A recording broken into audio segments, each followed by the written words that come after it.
ప్రార్థన చేసుకుందామండి. ప్రేమగల తండ్రి, కృపగల దేవ, జీవం గల ఆయన, పరిశుద్ధుడైన మహా గొప్ప దేవ, ఈ రాత్రి వేళ మీ సన్నిధిలో ఈ రీతిగా కూడుకొనుటకు మీరు మాకు అనుగ్రహించినటువంటి చక్కని సమయమును బట్టి స్తుతులు చెల్లిస్తున్నాం నాయన.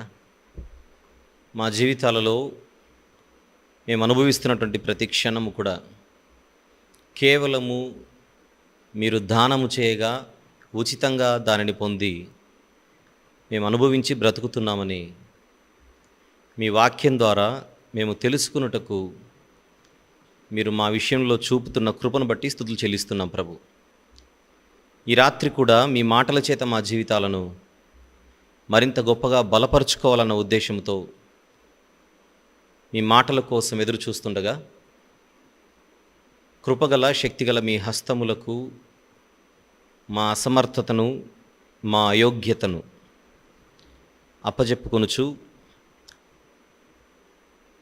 తండ్రి, అమూల్యమైనటువంటి మీ మాటల చేత ఈ రాత్రి కూడా మేమందరము కలిసి మరొక అడుగు ముందుకు వేయటకు మమ్మల్ని ఆశీర్వదించమని వేడుకొనుచు మీ ప్రియకుమారుడు, మా అందరి ప్రభు, ప్రియరక్షకుడైన యేసుక్రీస్తు ప్రభు వారి పరిశుద్ధమైన నామములో ఈ ప్రార్థన సమర్పిస్తున్నాము తండ్రి, ఆమెన్.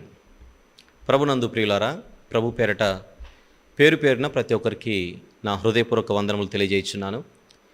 సుమారు గత వారం రోజులుగా నేను లైవ్లోకి రాలేకపోయాను. దానికి కారణం, నేను హైదరాబాద్లో లేను.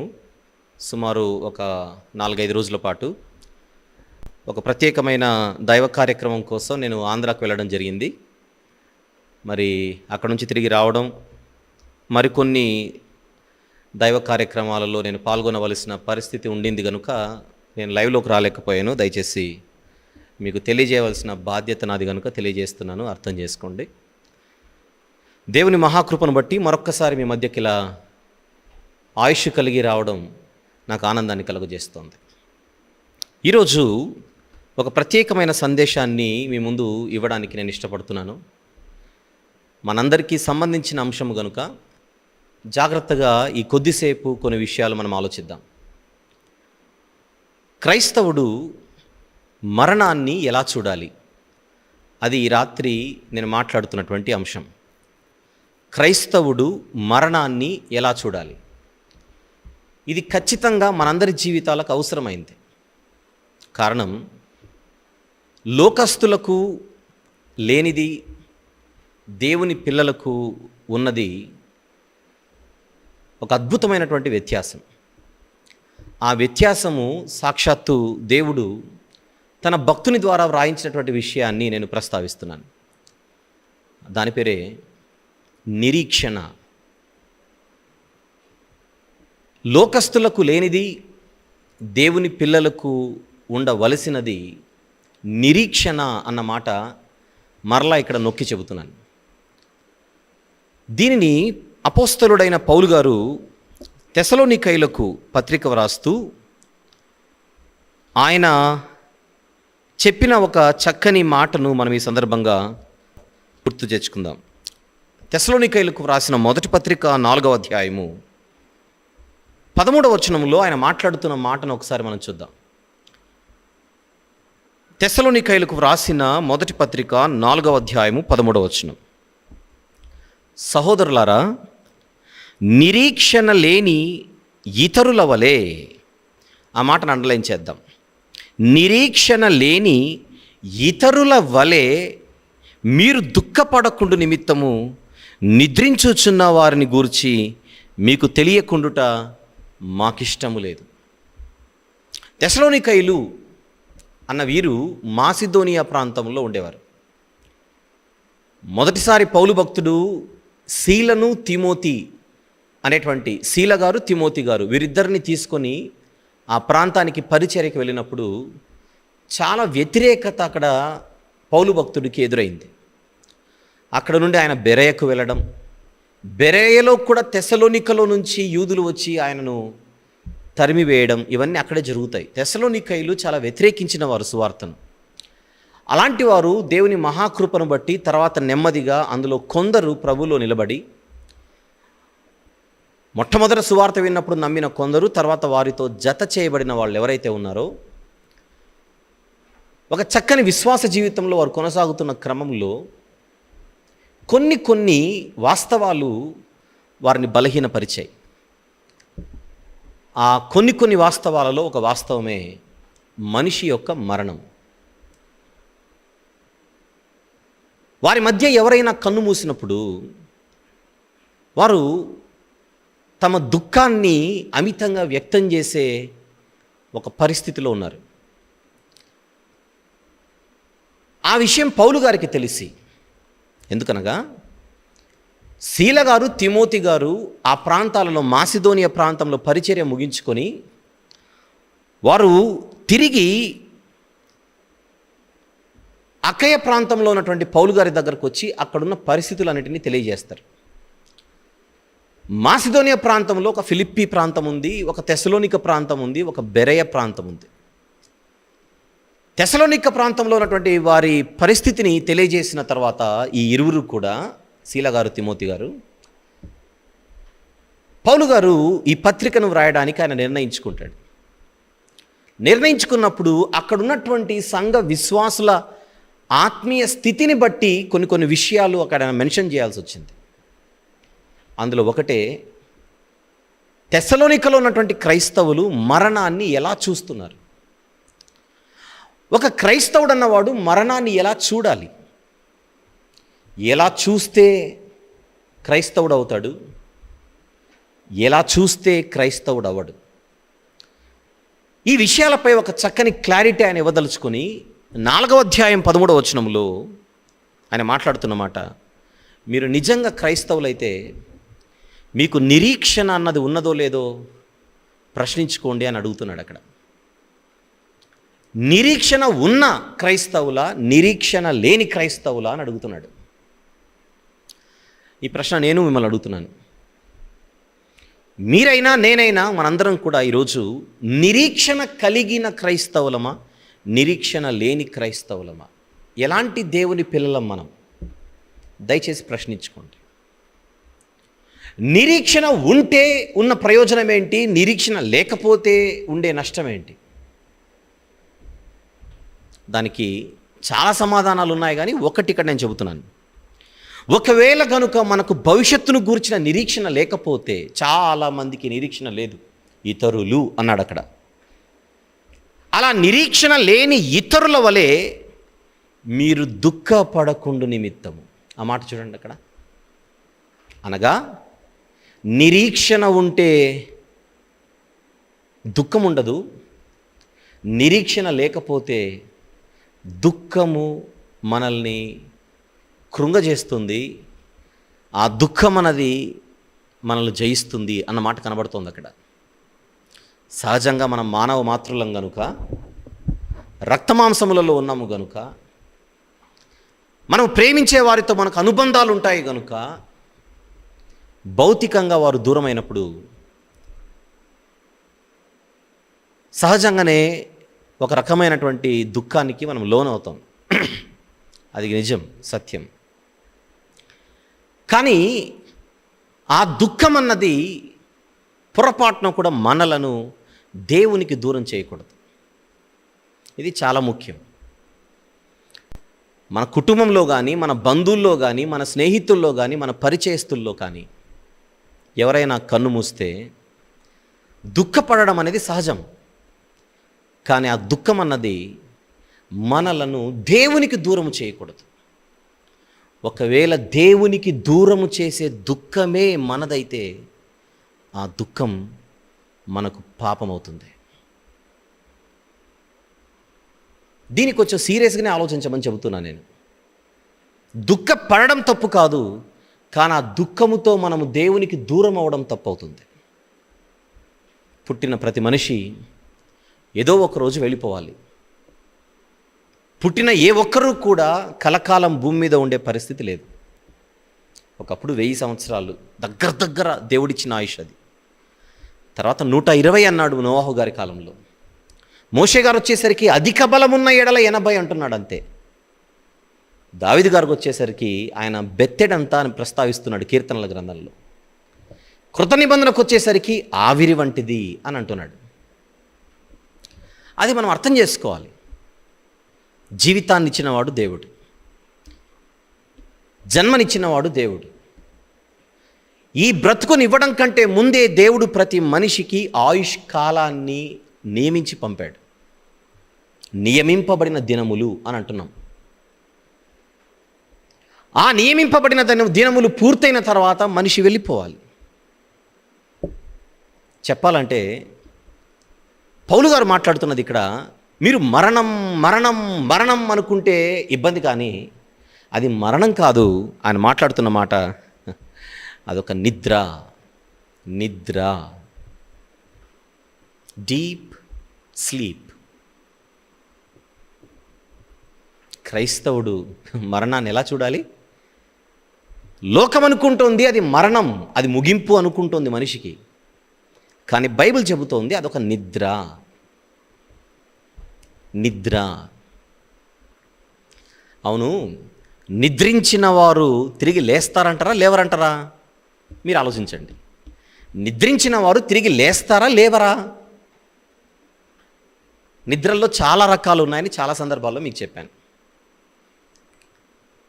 కొంతమంది చిన్న గ్యాప్ దొరికితే చాలు అలా పడుకుంటారు అంతే. సోఫాలో కూర్చుంటే సోఫాలో పడుకుంటారు, బస్సులో కూర్చుంటే బస్సులో పడుకుంటారు. కొంచెం గ్యాప్ వస్తే చాలు సమయమును పోనీయక సద్వినియోగపరుచుకుంటూ ఉంటారు. మరి లేవరా అంటే లేస్తారు. ఏ చిన్న శబ్దం వచ్చినా టక్కన లేచేస్తారు. మళ్ళీ మామూలుగా జనరల్గా అయితే కోడి నిద్ర అంటారు దాన్ని. కోడి నిద్ర అంటే కోడి కూర్చుంటే అలా కన్ను మూసుకొని ఉంటుంది, ఏ శబ్దం వచ్చినా టక్కన లేచేస్తుంది. చిన్న నిద్ర, వెరీ షార్ట్ న్యాప్. ఈ నిద్రలో నుంచి మనిషి బయటికి రావాలంటే ఒక చిన్నపాటి గిన్నె కింద పడినా లేస్తాడు అంతే. మన చేతిలో ఉన్న గిన్నె కింద పడితే శబ్దానికి లేచేస్తాడు. అది చిన్న నిద్ర. రైట్. రాత్రి మనం పడుకున్నప్పుడు తెల్లవారగానే లేవాలనుకొని మనం అలారం పెట్టుకుంటాం. అలారం ఏం చేస్తుంది? మోగుతూనే ఉంటుంది. మనం లేవకపోతే, లేచి దాన్ని ఆపకపోతే మనం లేచేంత అది మోగుతూనే ఉంటుంది. ఈ కొంచెం పెద్ద నిద్ర, రాత్రి పడుకునే నిద్ర కొంచెం పెద్ద నిద్ర. అలారం సౌండ్ మనల్ని లేపేస్తుంది. ఒక గిన్నె పడితే లేచే నిద్ర ఒకటి ఉంది, అలారం మోగితే లేచే నిద్ర ఒకటి ఉంది. కొన్ని సందర్భాలలో మనకు మత్తు మంది ఇస్తారు. ఏదైనా ఆపరేషన్ చేయాలంటే డాక్టర్స్ మనకు మత్తు మంది ఇస్తారు. వాళ్ళే చెబుతారు ఇంత టైం వరకు ఆయన పడుకొని ఉంటాడు, లేస్తాడులేండి, ఇబ్బంది ఏం లేదు. అంటే నిద్ర కంటే కొంచెం గాఢ నిద్ర అందం దాన్ని. మత్తు నిద్ర, గాఢ నిద్ర అని అందం. ఒక టైం అయిపోయిన తర్వాత ఆ మనిషి అలాగనే లేస్తాడు. చూసారా, మరొక నిద్ర కనపడుతుంది ఇక్కడ. కొన్ని సందర్భాలలో ఏదైనా తలకు గాయమైనప్పుడు తెలియకుండానే మనిషి కోమాలోకి వెళ్తాడు. కోమాలోకి వెళ్ళిన తర్వాత కొంతమంది కోమాలోనే మరణిస్తారు. కొంతమంది ఏమో కొన్ని రోజుల తర్వాత, కొన్ని నెలల తర్వాత కూడా కోమాలో నుంచి బయటికి వచ్చి మరలా చక్కగా జీవించిన దాఖలాలు కూడా మనం వినే ఉంటాం, మనం చూస్తూ ఉంటాం అప్పుడప్పుడు. అది మరొక టైప్ ఆఫ్ నిద్ర అనుకోండి. కొద్దిసేపు ఆ కోమాలో ఉన్నంతసేపు మనిషిని గాలికి వదిలేయకుండా ఇవ్వవలసినటువంటి ట్రీట్మెంట్ ఇచ్చుకుంటూ ఆ మనిషిని అలాగనే పడుకోబెట్టి అతను తిరిగి లేచేంత వరకు ఎదురు చూడడం కోమా. ఇలా రకరకాల నిద్రలు ఉన్నాయి చూడండి. పోతే ఈ సందర్భంగా నేను ఇంకొకటి కూడా చెప్పాలి ఇక్కడ. లాస్ట్ టైం కూడా ఒకసారి చెప్పాను, అది మరలా గుర్తు చేస్తాను. మన పిల్లలు పడుకున్నప్పుడు కొంతమంది తమకు తామే లేస్తారు, కొంతమంది అమ్మ లేపితే లేస్తారు, కొంతమంది అమ్మ దగ్గర వారికి ఏమంటారు దాన్ని, చనువు ఎక్కువై అమ్మ లేపితే లేవరు. నాన్న వచ్చి ఒక మాట చెబితే లేస్తారు. ఇది నాన్న లేపే నిద్ర. మరొకరిది అమ్మ లేపితే నిద్ర, మరొకరిది అలారం లేపితే నిద్ర, మరొకటి గిన్నెబడి లేపితే నిద్ర. మీరు ఆలోచించండి ఎన్ని నిద్రలు ఉన్నాయో. బీపీ డౌన్ అయ్యి కొన్ని సందర్భాల్లో మనిషి పడిపోతాడు. ఇక్కడ అమ్మ లేపినా లేవడు, ఇక నాన్న లేపినా లేవడు, అలారం మోగినా లేవడు. డాక్టర్ దగ్గర తీసుకుపోతే డాక్టర్ ఏదో చేసి లేపుతాడు. అప్పుడు డాక్టర్ లేపే నిద్ర అది. ఎన్ని రకాల నిద్రలు ఉన్నాయి. ఇది కొంచెం మీరు అర్థం చేసుకోగలిగితే వీటన్నిటికంటే బాబు లాంటి నిద్ర ఒకటి ఉంది. నిద్రల సంఘానికి అధ్యక్షుడది. ఆ నిద్ర పేరే మరణం.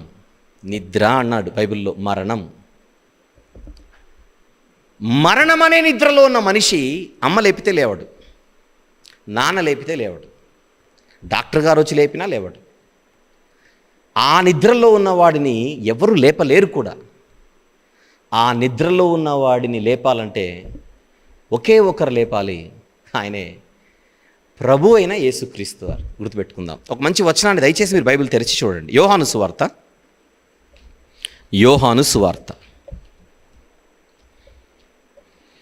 5వ అధ్యాయం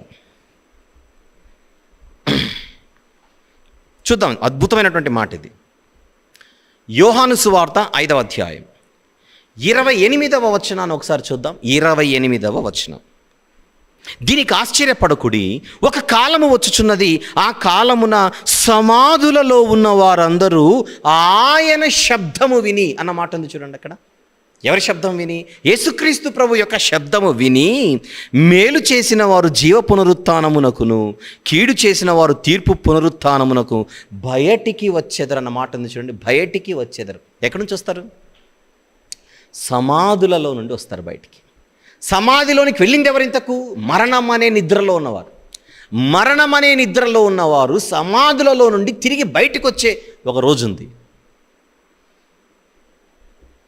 ఏమిటి ఆ రోజు?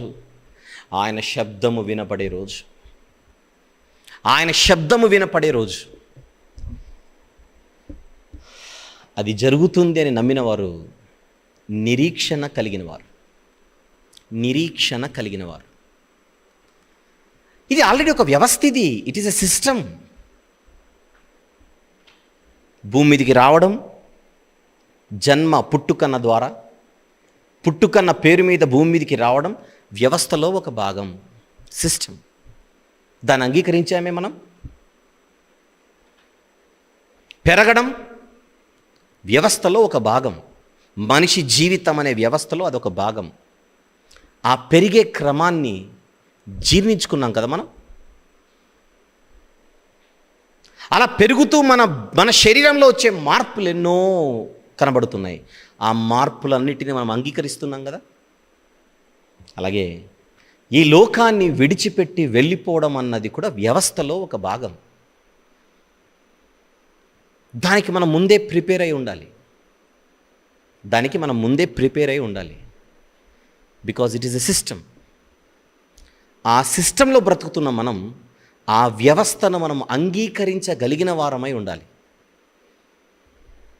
ఇది దేవుడు పెట్టిన వ్యవస్థ. నరులారా తిరిగి రండి అని పిలుపునిచ్చి ఆయన పిలుచుకుంటున్నటువంటి ఒక వ్యవస్థ ఇది. ఈ వ్యవస్థను మనం ముందే గ్రహించబద్ధులమై ఉన్నాం, గ్రహించి జీవించవలసిన వారమై ఉన్నాం. ఎందుకు ఈ మాటలు చెబుతున్నాను అనగా, కొన్ని సందర్భాలలో మనము ప్రేమించేవారు మనకు దూరం అయితే మనం తొందరపడి నోరు జారి ఒకవేళ దేవుని పల్లెత్తు మాట అంటామేమో. అది ఎప్పుడు జరగకూడదు. దేవునిని ఒక మాట అనేంత వరకు మనం సాహసం చేయకూడదు. అది ఎప్పుడు జరగకూడదు. కుదిరితే బైబిల్లో ఒక 2 సందర్భాలు మనం ఆలోచించే ప్రయత్నం చేద్దాం. అది చూసిన తర్వాత మనము కొన్ని వాస్తవాలను మనం అర్థం చేసుకోవడానికి ప్రయత్నం చేద్దాం. అందులో దావీదు గారు మరణాన్ని ఎలా చూశాడో బైబిల్లో ఒక వచనాన్ని మనం చూద్దామా?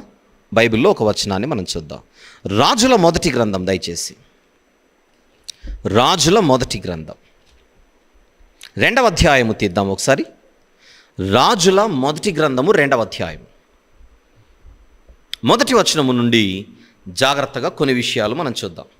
రాజుల మొదటి గ్రంథము 2వ అధ్యాయం మొదటి వచనము నుండి. దావీదునకు మరణకాలము సమీపింపగా అతడు తన కుమారుడైన సొలొమోనుకి ఇలాగా ఆజ్ఞించెను. ఏమని? 2వ వచనం చూద్దాం. లోకులందరూ అన్నాడా? లోకులలో కొందరు అన్నాడా? చూడండి ఒకసారి. లోకులందరూ పోవలసిన మార్గమున నేను పోవుచున్నాను. మార్గం, లోకులందరూ పోవలసిన మార్గం అది. లోకులందరూ పోవలసిన మార్గమున నేను పోవుచున్నాను. కాబట్టి నీవు ధైర్యము తెచ్చుకొని నిబ్బరము కలిగి బ్రతకాలి. ఒక తండ్రి తన కుమారునికి చెబుతున్నాడు. Can somebody go and call Kevin? లోకులందరూ పోవలసిన మార్గమున నేను పోవుచున్నాను. ఎవరికి చెబుతున్నాడు? ఎవరు చెబుతున్నారు? ఒక తండ్రి తన కుమారునికి చెబుతున్న మాట. లోకులందరూ పోవలసిన మార్గమున నేను పోవుచున్నాను, కాబట్టి నీవు ధైర్యము తెచ్చుకొని నిబ్బరము కలిగి బ్రతకాలి. ఒక తండ్రి తన కుమారుని చెబుతున్న మాట, నువ్వు ప్రేమించే తండ్రిని నేను, కానీ నేను పోయిన తర్వాత నువ్వు ఎలా ఉండాలో చెబుతున్నాను. నేను పోయిన తర్వాత నువ్వు ఎలా ఉండాలో చెబుతున్నాను. ఎంత చక్కని ప్రిపరేషన్ అది, ఎంత చక్కని ప్రిపరేషన్. దేవునికి ఇష్టుడు దావీదు గారు అంతే. అందుకే ఎందుకు మరణాన్ని ఆయన చూస్తున్నది, ఇదొక మార్గం, ఇదొక మార్గం.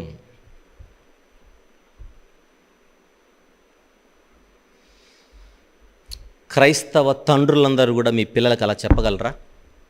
మీ పిల్లల్ని తీసుకొని, నాన్న నేను ఏదో ఒకరోజు పోతాను, నేను పోయిన తర్వాత నువ్వు ఇలా ఉండాలి అని ఒక తండ్రిగా మీరు చెప్పగలరా అని అడుగుతున్నాను. చెప్పకపోతే ఏం జరుగుతుందంటారా? మనం పోయిన తర్వాత మరణం అంటే ఏంటో వారికి చెప్పకుండా పోతే, మరణం అంటే ఏంటో వారికి అర్థం చేయించకుండా మనం పోతే, వారు ధైర్యాన్ని కోల్పోయే అవకాశం ఉంది. దేవుడు అనుకున్నట్టుగా నిబ్బరాన్ని కోల్పోయి బతికే అవకాశం ఉంది. అందుకే బాధ్యత గల క్రైస్తవ తండ్రులందరూ కూడా బర్త్డే అంటే ఏంటో చెప్పే మీరు, బడి అంటే ఏంటో చెప్పే మీరు, బ్రతుకంటే ఏంటో పిల్లలకు నేర్పించే మీరు, మరణం గురించి వారితో మాట్లాడడానికి ఎప్పుడు సందేహించకండి, ఎప్పుడు సంకోచించకండి. ఎందుకనగా అన్నీ చెప్పి మరణం గురించి మీరు చెప్పకపోతే, అన్నీ చెప్పి మరణం గురించి వారికి సరిగా చెప్పకపోతే, మీరు పోయిన తర్వాత వాళ్ళు బతకలేరు. తల్లులైనా తండ్రులైనా మీరు ప్రేమించే వారికి ముందే మీరు చెప్పవలసిన వాస్తవాలు ఇవి. నిజం చెప్పాలి, వాస్తవం చెప్పాలి. నీ కళ్ళ ముందు కనబడుతున్న నేను ఎప్పుడు కనబడేవాడను కాదు, కనబడే దానను కాదు, నేను వెళ్ళిపోవాల్సిందే. నేను వెళ్ళిపోయిన తర్వాత నువ్వు ఇలా ఉండాలి అని ఒక దావీదు తన కుమారుడికి చెప్పినట్టుగా ప్రతి తల్లి చెప్పాలి, ప్రతి తండ్రి చెప్పాలి. ఆయన ఇంకా ఏమని చెబుతున్నాడో చూద్దాం. రాజుల మొదటి గ్రంథం 2వ అధ్యాయము 2వ వచనం నుండి మనం మాట్లాడుకుంటున్నాం. లోకులందరూ పోవలసిన మార్గమున నేను పోవుచున్నాను, కాబట్టి నీవు ధైర్యము తెచ్చుకుని నిబ్బరము కలిగి నీ దేవుడైన యెహోవా అప్పగించిన దాన్ని. చూడండి, నేను వెళ్ళిపోయిన తర్వాత నువ్వు ఏం చేయాలో చెబుతున్నాడు. నీ దేవుడైన యెహోవా అప్పగించిన దానిని కాపాడాలి నీవు. నాయనా, నా మరణం నిన్ను దేవునికి దూరం చేయకూడదు, కానీ నా మరణం తర్వాత నువ్వు మరింత దగ్గర కావాలి దేవునికి. నీ దేవుడైన యెహోవా అప్పగించిన దానిని కాపాడి ఆయన మార్గములను అనుసరించిన ఎడల, నువ్వు అనుసరించాలి, అనుసరించిన ఎడల నీవు ఏ పని పూనుకొనినను ఎక్కడ తిరిగినను అన్నిటిలో వివేకముగా నడుచుకొందువు. మోషే ధర్మశాస్త్రంలో వ్రాయబడి ఉన్న దేవుని కట్టడలను, ఆయన నియమించిన ధర్మమంతటిని, ఆయన న్యాయ విధులను శాసనములను గైకొనుము. ఎప్పుడు చెబుతున్నాడు ఈయన? కనుమూయక ముందే తన కుమారునికి నేర్పుతున్న దేవుని పాఠాలు, మరణ పాఠాలు. కానీ మరణాన్ని మరణం అని చెప్పట్లేదే. ఇదొక మార్గము నాయనా, నేను వెళ్తాను, తర్వాత నువ్వు వస్తావు, తర్వాత నువ్వు కూడా రావాల్సిందే. ఒక దేవుని కుమారుడిగా, దేవుడంటే తెలిసిన వాడుగా దావీదు గారు తన పిల్లలకు లేదా తన కుమారునికి చెబుతున్న పాఠాలు దయచేసి ఈ సందర్భంగా మనం గుర్తు తెచ్చుకోవాలి. అలాగనే అబ్రహాము గారు తన కుటుంబానికి, తన పిల్లలకి ఏమని చెప్పాడో చూద్దాం. ఆదికాండము 19వ అధ్యాయం 18వ అధ్యాయం, క్షమించండి, ఆదికాండము 18వ అధ్యాయం వచనం 19వ వచనం. ఎట్లనగా, యెహోవా అబ్రహామును గూర్చి చెప్పినది అతనికి కలుగజేయునట్లు. బాగా చూద్దాం. యెహోవా అబ్రహామును గూర్చి చెప్పినది అతనికి కలుగజేయునట్లు తన తరువాత తన పిల్లలను, చూడండి అక్కడ మాట, తన తరువాత అంటే అర్థం ఏంటి? నేను పోయిన తర్వాత అని అర్థం. తన తరువాత తన పిల్లలను, తన ఇంటి వారును నీతి న్యాయములు జరిగించుచు యెహోవా మార్గమును గైకొనుటకు అతడు వారికి ఆజ్ఞాపించినట్లు నేను అతను ఎరిగి ఉన్నాను. అబ్రహాము గారి గురించి ఒక మాట చెప్పండి ప్రభు అని మనం ఒకవేళ దేవుణ్ణి అడిగితే, బతికున్నప్పుడే పిల్లలకు చెప్పాడట, నేను పోయిన తర్వాత ఇలా బతకాలి మీరని. అబ్రహాము గారు చేసిన పని క్రైస్తవ తల్లిదండ్రులుగా మనం చేస్తున్నామా?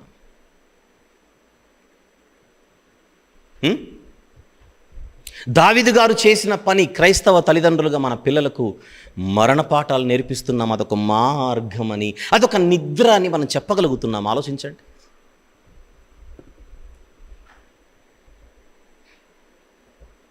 ఏ దావీదు గారి గురించి అయితే మనం మాట్లాడుకుంటున్నామో, ఆ దావీదు గారు తన కుమారుడి కంటే ముందే చనిపోయాడు. సొలొమోను గారి కంటే ముందే చనిపోయాడు. కానీ సొలొమోను గారి కంటే ముందే దావీదు గారికి మరొక బిడ్డ ఉన్నాడు. సొలొమోను గారికి అన్న అవుతాడు. పుట్టిన కొద్ది రోజులకే చనిపోయాడు. కారణం, వేరే కారణం ఉంది. అది అవసరం లేదు ఇప్పుడు. కానీ చావైతే జరిగిందిగా, మరణం అయితే జరిగిందిగా. సొలొమోను గారి అన్నయ్య పుట్టిన కొద్ది రోజులకే చనిపోయాడు. చనిపోయిన తర్వాత ఆ బిడ్డ బ్రతకాలని పాపం పరితపించిపోయాడు ఒక తండ్రిగా దావీదు గారు. కానీ ఆ బిడ్డ చనిపోయాడు. చనిపోయిన తర్వాత ఆ విషయాన్ని దావీదు గారికి ఎలా చెప్పాలో తెలియని పరిస్థితులు అందరూ ఉంటుండగా వాతావరణాన్ని అర్థం చేసుకున్న దావీదు గారు ఏంటి పరిస్థితి అని అడుగుతున్నాడు. చూద్దాం. సమూయేలు 2వ గ్రంథం 12వ అధ్యాయం. సమూయేలు 2వ గ్రంథం 12వ అధ్యాయం 19వ వచనం. ఇప్పుడు బిడ్డ చనిపోయినని మనం అతనితో చెప్పిన ఎడలా, 18 నుంచి చూద్దాం, కొంచెం అర్థమవుతుంది. 18 నుంచి. 7వ దినమున బిడ్డ చావగా, బిడ్డ ప్రాణముతో ఉండగా మేము అతనితో మాట్లాడినప్పుడు అతను మా మాటలు వినకై ఉండెను. ఇప్పుడు బిడ్డ చనిపోయేనని మనం అతనితో చెప్పిన ఎడల తనకు తాను హాని చేసుకునేమో అనుకొని దావీదు సేవకులు బిడ్డ చనిపోయేనను సంగతి అతనితో వెరచిరి. అయితే దావీదు తన సేవకులు గుసగుసలాడుట చూచి బిడ్డ చనిపోయేనను సంగతి గ్రహించి, బిడ్డ చనిపోయేనా అని తన సేవకులను అడుగగా వారు చనిపోయేననిరి. వీళ్ళుగా ఆయనకు హార్ట్ స్ట్రోక్ వస్తుంది అనుకున్నారు అందరూ. కానీ దావీదు గారు ఏం చేశారు? అప్పుడు దావీదు నేల నుండి లేచి స్నానము చేసి తైలము పూసుకొని వేరు వస్త్రములు ధరించి యెహోవా మందిరంలో ప్రవేశించి మ్రొక్కి తన ఇంటికి తిరిగి వచ్చి భోజనము తెమ్మని వారు వడ్డించిరి. అప్పుడు అతడు భోజనము చేసిన అతని సేవకులు బిడ్డ జీవముతో ఉండగా ఉపవాసం ఉండి దాని కొరకు ఏడ్చుచుంటివి గాని అది మరణమైనప్పుడు లేచి భోజనము చేసితివి, నీవిలాగున చేయటేయమని దావీదును ఆశ్చర్యపోయి అడిగారు. అతడు బిడ్డ ప్రాణముతో ఉన్నప్పుడు దేవుడు నా యందు కనికరించి వాని బ్రతికించునేమో అనుకొని నేను ఉపవాసం ఉండి ఏడ్చుచుంటిని. ఇప్పుడు చనిపోయాను గనుక నేనెందుకు ఉపవాసం ఉండవలెను? వానిని తిరిగి రప్పించగలనా? మరణం గురించి ఆయన ప్రిపరేషన్ చూడండి ఎలా ఉందో. వానిని తిరిగి రప్పించగలనా? నేను వాని యొద్దకు పోదును కానీ వాడు నా యొద్దకు మరలా రాడని వారితో చెప్పాను. అవాక్కైపోయారు సేవకులందరూ కూడా. సొలొమోను గారు అన్న గురించి మాట్లాడుతున్నాం ఇక్కడ. వారం రోజుల బిడ్డ చనిపోయాడు. అప్పుడు తండ్రి ఆ బిడ్డ కోసం పరితపించి ఏడ్చి ఇప్పుడు తిరిగి లేచి అంటున్నాడు, నేను వాని యొద్దకు పోవలను కానీ వాడు నా యొద్దకు మరలా రాడు. ఇలాంటి ప్రిపరేషన్ దేవుని పిల్లలకు ఉండాలి. నేనే గనుక ముందు పోతే, నాయనా సొలొమోను, నేనే గనుక ముందు పోతే నువ్వు నిబ్బరము కలిగి ధైర్యంగా నిలబడి దేవుడు అప్పగించిన దానిని కాపాడు అని కొడుకు చెప్పాడు. నీకంటే నేను ముందు పోతే నువ్వు ఇలా ఉండాలని సొలొమోనుకు చెప్పాడు. కానీ తనకంటే తన కొడుకే ముందు పోతే ఆయన ప్రవర్తించిన తీరు ఎలా ఉందో చూడండి. నిబ్బరము కలిగి ధైర్యము కలిగి నిలిచాడు. వీళ్ళందరి చరిత్ర ఎందుకు వ్రాయించాడు దేవుడు? ఇవన్నీ మనకు పాఠాలు.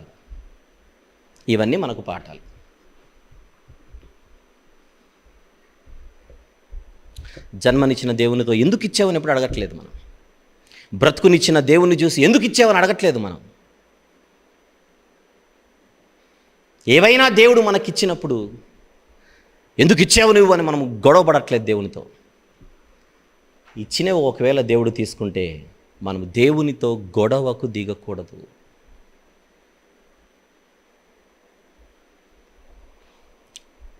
ఆ టైంలో మనము దావీదు గారిలా మరణం అంటే నిద్రనే కదా, మరణం అంటే మార్గమే కదా, ఏదో ఒకరోజు నేను ఆ మార్గం గుండా వెళ్ళాలి కదా, నా నుండి వెళ్ళిపోయిన నా వారిని నేను కలుసుకుంటాను కదా, క్షమించండి, నన్ను కన్న నా తండ్రి గారు, మా నాన్నగారు, ఆయన బతికున్న రోజుల్లో ఎప్పుడు ఒక మాట చెప్పేవాడు, ఒరే నేను పోతే మా అమ్మ నాన్న దగ్గరికి వెళ్తాను, ఉంటే మీ దగ్గర ఉంటాను రా అని చెప్పేవాడు. ప్రిపరేషన్, మెంటల్గా మమ్మల్ని చాలాసార్లు ప్రిపేర్ చేశారు ఆయన. అలా తనకంటే ముందు తన తల్లిదండ్రులు పోయారు. ఎప్పుడైనా ఇలాంటి సందర్భం వచ్చినప్పుడు ఆయన చెప్పేవాడు, నాకైతే బాధ లేదు, నేను వెళితే మా అమ్మ నాన్న దగ్గరికి వెళ్తాను, ఉంటే మీ దగ్గర ఉంటాను, మీరు కూడా అంతే, మీరు పోతే నా దగ్గరకు వస్తారు, ఒకవేళ నేను ముందు పోతే, లేదా ఉంటే ఇక్కడ ఉన్న వాళ్ళతో ఉంటారని చెప్పేవాడు. మరణాన్ని మనం ఆ రీతిగా మానసికంగా ప్రిపేర్ అవుతూ ఉండాలి. ఒకసారి let him come, Kevin come here.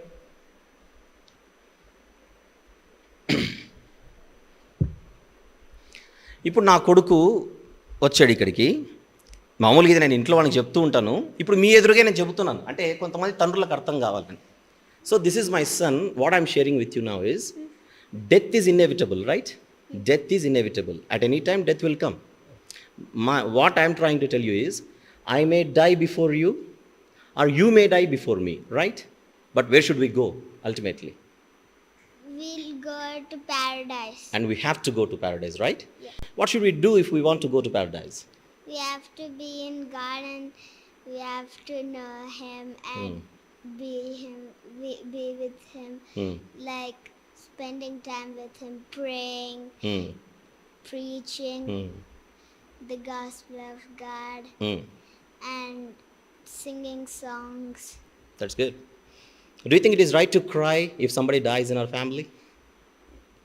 No. No. Why? Because God is always with us and He will be with us. And also who dies, and if nobody is there with us and everything is dark and nobody is there, God takes care of us. That's good. So if I die before you, will you cry? No. What will you do then? Will you praise God? Yes. Right. How will you praise God? Thank you, God, for giving this wonderful time to worship you. Oh Lord, thank you. Will you thank Him that He has taken me? No, I'll thank Him that He's making me safe and giving me strength and good knowledge and No, what I'm asking you is, if God takes me before you, will you thank Him for that? You need to thank, right? I'll thank Him for everything. For everything, that's good. So what I'm telling you is, even if you die before me, before I live, I will also thank God. Okay? The same thing? Yeah, that's right. That's it అండి. Thank you very much. ఇప్పుడు నేను ఏదో ఇక్కడ show up కోసము మీకు ఏదో చూపించాలి అని కాదు. మా ఫ్యామిలీలో నేను అబ్బాయితో అలానే మాట్లాడుతుంటాను ప్రతిరోజు. మీ అందరికి అర్థమయ్యే ఉంటుంది నేనేం షేర్ చేసుకున్నాను వాడితో. నీకంటే ముందు నేను పోతే నువ్వు ఏడవకూడదని చెప్పాను. ఏడవకూడదు కాదు, ఏడుస్తావా అని అడిగాను. ఏడవను, ఎందుకంటే మనం ప్యారడైజ్కి వెళ్ళాలి కదా.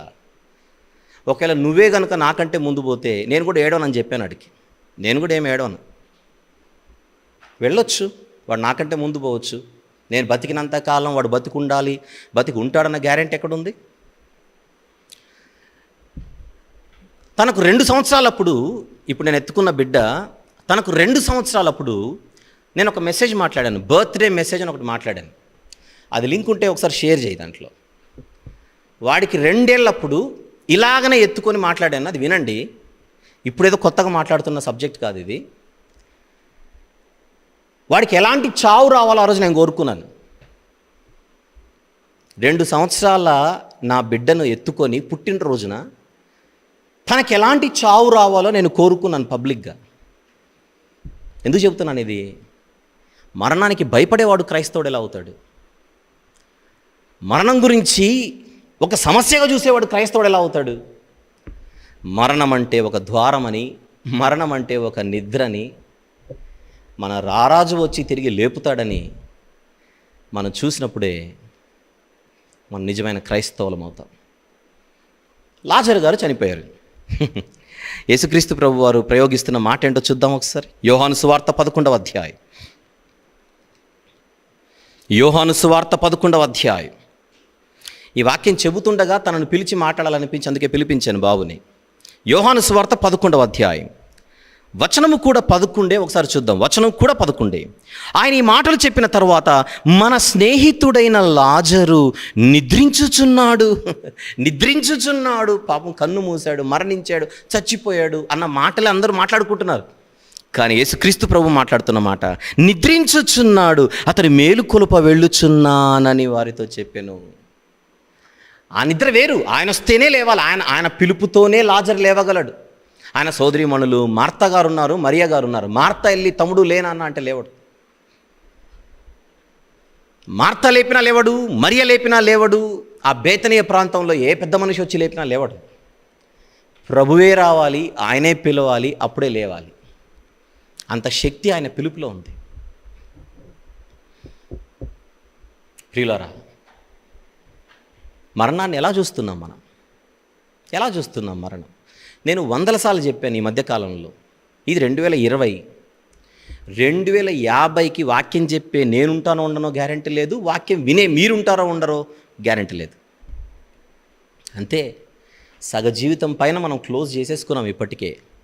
ఇక చాలా చిన్న జీవితం మంది. బ్యాప్టిజం తీసుకున్న నిజమైన క్రైస్తవులు అయితే ఈరోజు మీరు వింటున్నాం, మీరందరూ కూడా మీరు క్రీస్తుతో కూడా లేపబడిన వారు. క్రీస్తుతో కూడా లేపబడిన వారైతే పైనున్న వాటినే చూడుడి అని అంటుంది బైబిల్. పైనున్న వాటినే చూడుడి, భూసంబంధమైన వాటిని చూడకండి. వెళ్ళిపోవాలి. ఇప్పుడు వాక్యం చెప్పాడు నాకంటే ముందు బాబు రాజేష్. నువ్వురా ఒకసారి. ఇప్పుడు ఈ అబ్బాయి ఉన్నాడు. ఏ క్లాస్ నుంచి ఉన్నావు నా దగ్గర? 10th నుంచి ఉన్నావు. ఇప్పుడేంటి? డిగ్రీ ఫైనల్ ఇయర్ అయిపోయింది. 10th నుంచి డిగ్రీ ఫైనల్ ఇయర్ వరకు ఈ అబ్బాయి ఇక్కడే ఉన్నాడు. చక్కగా వాక్యం పంచుకుంటున్నాడు, చూస్తున్నారుగా. మీకు ప్రతిరోజు రాత్రి ప్రార్థన అయిన తర్వాత మీరు పాడే పాట ఏంటి? వినపడేలా చెప్పాలి. పరలోకము నా దేశము, భూమి మీద నేను పరదేశిని అనే సాంగ్ పాడతాను. పరలోకము నా దేశము, భూమి మీద నేను పరదేశిని అనే పాట ప్రతిరోజు పాడిస్తాను వీళ్ళతో. నేను ప్రతిరోజు పాడిస్తాను. అది పాడే పడుకుంటారు. ఎందుకో చెప్పనా? ప్రతిరోజు వాళ్ళకు గుర్తుండాలి, భూమి మీద మేము పరదేశులమని. భూమి మీద మేము పరదేశులము అని ఖచ్చితంగా వారికి గుర్తుండాలి. మనమేంటో కొన్ని పాటలు చావుకు మాత్రమే పరిమితం చేసి ఎవరైనా పోతే కానీ మనం పాడుకోము. ఎలా చూస్తున్నాం మనం? ఉదయాన్నే ఎవరైనా నిద్రలేచి పరదేశులము ప్రియులారా పరదేశులము అనగానే పళ్ళు రాలో పల్లవైపోయేలోపు ఎందుకు? శుభమాని ఉదయాన్నే లేవగానే ఏం పాటలు రా నీకేం పోయే కాలం వచ్చిందని అంట. అది ప్రతిరోజు పాడుకోవాల్సిన పాట. నిద్ర లేచేటప్పుడు పాడాలి, నిద్ర పడుకునేటప్పుడు పాడుకోవాల్సినటువంటి పాట.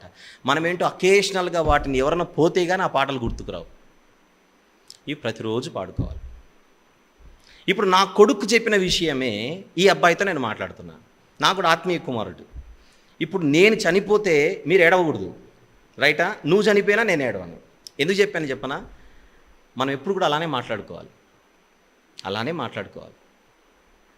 అంటే ఇప్పుడు అదేంటి అన్న అంత మాట అన్నాడు నన్ను అనేం అనుకోడు ఇక్కడ. ఎందుకంటే ఆ మానసిక స్థైర్యం ఉంది కనుకనే ఆ మాట అన్నాను నేను. ఎందుకు నేనే చావాలని ముందేమని ఉందా? నాకంటే చిన్నవారు కూడా చనిపోవచ్చు కదా నాకంటే ముందు. ఎగ్జాంపుల్గా చెబుతున్నాను ఈ మాట. ఎగ్జాంపుల్గా మరణం అనేదాన్ని, థ్యాంక్ యూ, మరణం అన్న దానిని మనం ఎలా చూడాలో చెప్పడం కోసం ఇదంతా చెబుతున్నాను. మరణం అనేది పెద్దగా చూడకండి. ఎవరైనా ఎప్పుడైనా పోవచ్చు. నాకంటే నా చిన్నవారు ముందే పోవచ్చు, వారికంటే నేను ముందే పోవచ్చు. ఇలాంటి సిద్ధపాటు క్రైస్తవులకు ఉందా అని అడుగుతున్నాను. నిరీక్షణ లేనివారు అంతే దుఃఖిస్తారు, నిరీక్షణ ఉన్నవారు అంతే దుఃఖిస్తే ఎక్కడ మనకు విశ్వాసం ఉన్నట్టు? ఇక్కడ ఏ వచనంతో అయితే ప్రారంభించుకున్నాం అక్కడికే వద్దాం. తెస్సలోనిక మొదటి పత్రిక 4వ అధ్యాయం. తెస్సలోనిక మొదటి పత్రిక 4వ అధ్యాయం. 16వ వచనం చూద్దాం. ఆర్భాటముతోనూ ప్రధాన దూత శబ్దముతోనూ దేవుని బూరతోనూ పరలోకం నుండి ప్రభు దిగివచ్చును. క్రీస్తునందు మృతులైన వారు మొదట లేతురు. లేచే కార్యక్రమం అది, పునరుత్థానం. ఆ మీదట సజీవులమై నిలిచిండు మనము వారితో కూడా ఏకముగా ప్రభువుని ఎదుర్కొనుటకు ఆకాశ మండలమునకు మేఘముల మీద కొనిపోబడదుము. కాగా మనము సదాకాలము ప్రభువుతో కూడా నందుము. ఎంత మంచి భవిష్యత్తు దేవుడు మన కోసం రాసి పెట్టాడు. ఆ భవిష్యత్తును పొందుకోవాలని ఆలోచించాలే తప్ప నిరీక్షణ లేని ఇతరుల వలె, నిరీక్షణ విశ్వాసము లేని వైఖరి మనలో ఉంటే రేపొద్దున దేవుని ముందు, దేవుని సింహాసనం ముందు మనం నిలబడినప్పుడు దీని గురించి కూడా లెక్క చెప్పాలి.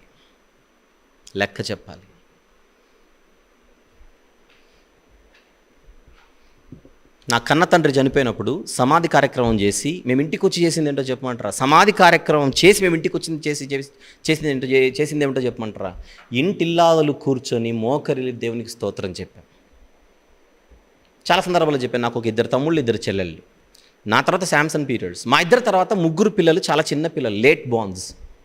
వాళ్ళు మా నాన్నగారు చనిపోయే సమయానికి చాలా చిన్న పిల్లలు, తండ్రికి బాగా అటాచ్మెంట్. వారితో సహా కుటుంబం అంతా కలిసి మోకరిల్లి దేవునికి స్తోత్రం చెప్పాం. ఎందుకు అనుకుంటున్నారు? హాస్పిటల్లో అడ్మిట్ చేసినప్పుడు ఆదివారం చనిపోయారు ఆయన. నేను శనివారం రాత్రంతా హాస్పిటల్లో ఉన్నా. నేను ఆదివారం ఉదయం అలా మందిరానికి వెళ్దామని పక్కకు మందిరానికి నేను వెళ్ళిన ఒక అరగంటకి హాస్పిటల్ నుంచి ఫోన్ వచ్చింది, అర్జెంటుగా వచ్చేయండి, ఇది వార్త అని చెప్పారు. ఆ మాట వినగానే ఫోన్ కట్ చేసి మందిరంలోనే అలా మోకరిల్లి ప్రభువానికి స్తోత్రం మా నాన్నగారిని తీసుకున్నందుకు. నా తండ్రి జీవితంలో నీ చిత్తాన్ని నెరవేర్చినందుకు నీకు స్తోత్రం. ఆయన చిత్తాన్ని వ్యతిరేకించే అంత సాహసం మనం ఎప్పుడు చేయకూడదు. అప్పుడే దేవుడు,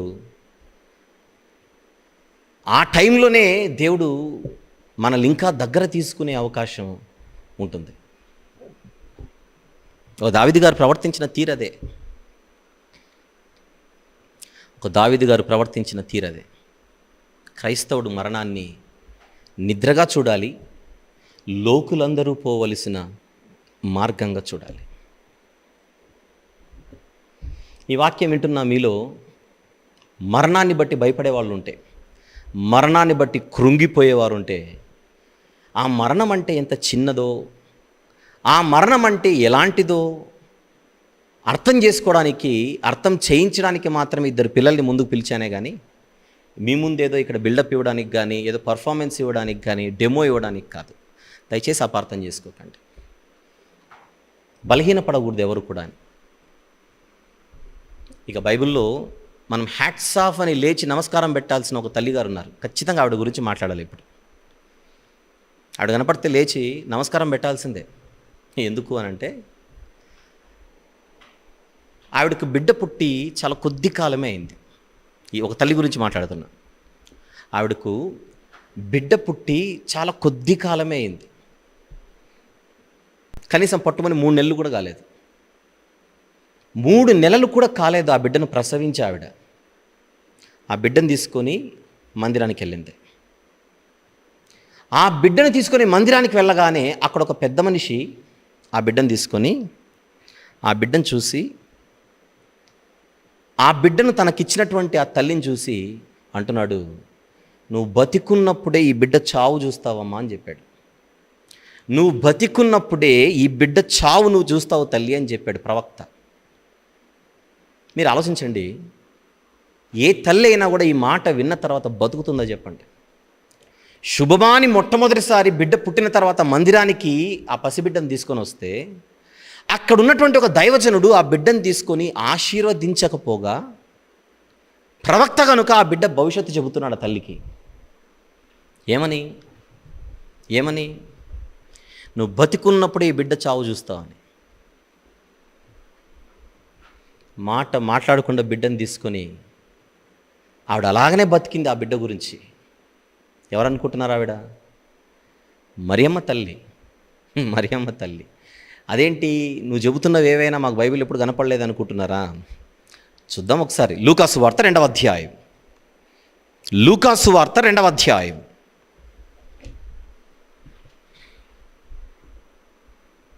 33, 34, 35 ఈ 3 వచనములు చూద్దాం. లూకాసు వార్త 2వ అధ్యాయం 33 నుంచి 35. యోసేపును ఆయన తల్లియు ఆయనను గూర్చి చెప్పబడిన మాటలు విని ఆశ్చర్యపడిరి. సుమయోను, ఆయన పెద్ద మనిషి, ఆయన పెద్ద ఆయన ప్రవక్త, దైవజనుడు. సుమయోను వారిని దీవించి, ఇదిగో అనేక హృదయాలోచనలు బయలుపడినట్లు ఇశ్రాయేలులో అనేకులు పడుటకును తిరిగి లేచుటకును వివాదాస్పదమైన గురుతుగా ఈయన నియమింపబడి ఉన్నాడు అని చెప్పి 35వ వచనంలో, మరియు అమ్మతో ఆ తల్లితో చెబుతున్నాడు, మరియు నీ హృదయములోనికి ఒక ఖడ్గము దూసుకొని పోవునని ఆయన తల్లి అయిన మరియతో చెప్పింది. మీరు ఆలోచించండి, ఆయన దేని మనసులో పెట్టుకొని చెబుతున్నాడు. ఒక తల్లితో ఆయన కన్నబిడ్డను ఎత్తుకొని చెబుతున్న మాట, ఆ బిడ్డను చూసి చెబుతున్న మాట తల్లితో, నీ హృదయములో నుండి ఒక ఖడ్గము దూసుకొని పోవును. ఒక తల్లి తన జీవితంలో ఏ వార్త వింటే గుండెలు పగులుతాయి చెప్పండి? ఏది విన్నా గుండెలు పగలవు. కానీ తన కడుపున పుట్టిన ఆడబిడ్డ కానీ మగబిడ్డ కానీ తనకంటే ముందు కన్ను మూశారన్న వార్త వింటే ఆ తల్లి గుండెలు పగులుతాయి. కానీ 3 నెలలు కాకముందే ఆ బిడ్డ పుట్టి ప్రవక్త చెబుతున్నాడు, నీ కళ్ళ ముందే నీ బిడ్డ చనిపోతాడని. ఇది చావు వార్త. యేసుక్రీస్తు ప్రభు యొక్క మరణ వార్త చెబుతున్నాడు, నీ కళ్ళ ముందు చనిపోతాడమ్మా అని. ఆ తల్లి ఆ బిడ్డను తీసుకుని ఇంటికి వెళ్ళిపోయింది. ఆ సుమయోను అనేటువంటి ప్రవక్త చెప్పింది చెప్పినట్టుగా జరిగింది. ఏమిటది? కన్న తల్లి ముందే ఆ కుమారుడు భయంకరమైనటువంటి వేదనను అనుభవించి లోకరక్షణ కోసం ప్రాణాలు అర్పించడం. ఈ హింసంతా జరుగుతున్నప్పుడు తల్లి ఎదురుగా ఉందంటారా లేదంటారా? అమ్మా, ఇదిగో నీ కుమారుడు, ఇదిగో నీ తల్లి అని శిలువ మీద ఉండే కదా యేసుప్రభు చెప్పింది. కన్న తల్లి ఎదురుగా కన్న కుమారుడి మరణం జరుగుతుంటే ఆ తల్లి నిలబడిందే. కన్న కుమారుడు తన కళ్ళ ముందు చనిపోతే దావీదు గారు లేచి నిలబడ్డారే. అక్కడ దావీదు కానీ ఇక్కడ మరియమ్మ కానీ ఈ భూమి మీద ఉన్న ప్రతి తండ్రికి ప్రతి తల్లికి ఒక స్ఫూర్తి కాదా అని అడుగుతున్నా నేను. ఒక స్ఫూర్తి కాదా? ఈ మధ్యకాలంలో మీరు TWM ఇన్ఫో క్లిప్స్లో ఒక సహోదరుడి గురించి నేను మాట్లాడడం వినే ఉంటారు. ఆ తండ్రి విశ్వాసానికి హ్యాట్స్ ఆఫ్ అన్నట్టుగా నేను ఒకటి మాట్లాడాను. అది కర్నూలు జిల్లాలో రంగాపురం లేదా కొండాపురం అనే ప్రాంతానికి చెందిన సోదరులు శేఖర్ గారి కుటుంబం. అది ఆయన గురించి సందర్భంగా మరలా నేను గుర్తు చేసుకుంటున్నాను. 18 సంవత్సరాల తన కన్న కుమారుడు పాలిటెక్నిక్ చేయించడానికి అనుకుంటాను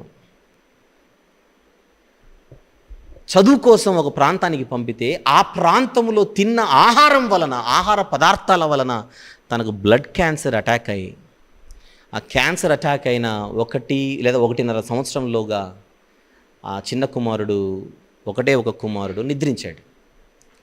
నిద్రించిన తర్వాత ఆ కన్న తండ్రి ఎంతమందికి స్ఫూర్తిగా నిలిచాడు ఆ వాక్యంలో నేను చెప్పాను. అది కూడా లింక్ పెడతారు, ఒకసారి వినండి. ఆయన పేరు శేఖర్. శేఖర్ గారు ఒకే ఒక కుమారుడు, తనకి ఏకైక కుమారుడు.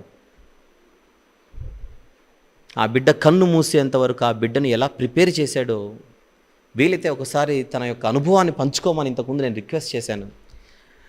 వీలైతే ఒకసారి హైదరాబాద్కు వచ్చి మీరు మా మందిరంలో ఒకసారి నిలబడి, అంటే మేము కూడుకునేటువంటి సావాసం నిలబడి ఎందరికో బలాన్ని, ఎందరికో స్ఫూర్తినిచ్చే ఒక అనుభవం మీరు చూపించగలరు, ఒకసారి మీ అనుభవాన్ని షేర్ చేసుకోండి అని కూడా అడిగాను.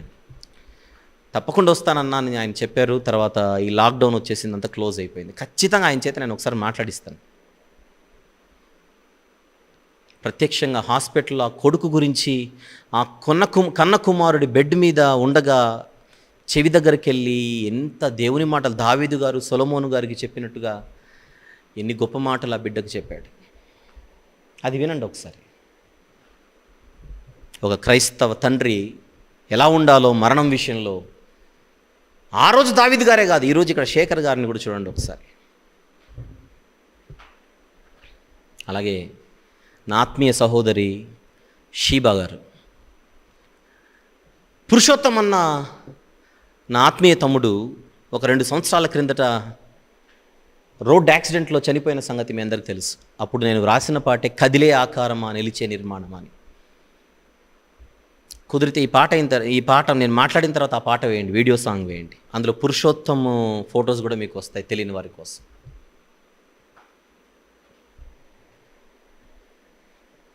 మీటింగ్లు పెట్టి తిరిగి వస్తున్నాడు, రోడ్డు ప్రమాదంలో కన్నుమూసాడు.